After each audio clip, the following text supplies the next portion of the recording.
இன்றைய தினம் கைது செய்யப்பட்டு விசாரணைக்கு அழைத்து வரப்பட்ட ஜோசித ராஜபக்சவை பார்ப்பதற்காக அவரது அண்ணன் பாராளுமன்ற உறுப்பினர் நாமல் ராஜபக்ஷ கொழும்பு சிஐடி பிரிவுக்கு இன்று வருகை தந்தார். இதன்போது அவர் ஊடகங்களுக்கு கருத்து தெரிவிக்கையில், எங்களுக்கு விசாரணை என்று தெரிவித்திருந்தால் நாங்கள் விடுமுறை என்று கூட பாராமல் வருகை தந்திருப்போம்.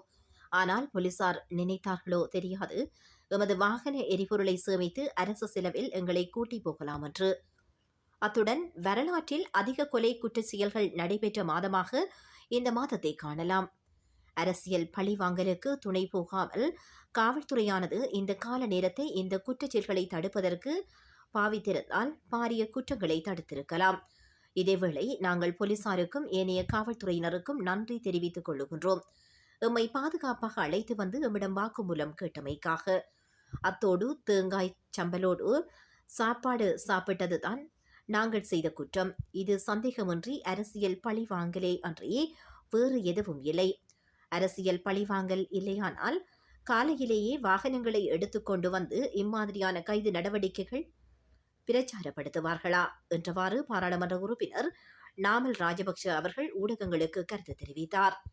மேலும் ஜோசித ராஜபக்சவை பார்க்க ஸ்ரீலங்கா பொதுஜன பெரமுனவின் பாராளுமன்ற உறுப்பினர் டிவி சானக்க மற்றும் அவருடன் முன்னாள் மேல் மாகாண சபை உறுப்பினர்கள், முன்னாள் கொழும்பு மாநகர சபை உறுப்பினர்களும் வருகை தந்திருந்தமை குறிப்பிடத்தக்கதாகும்.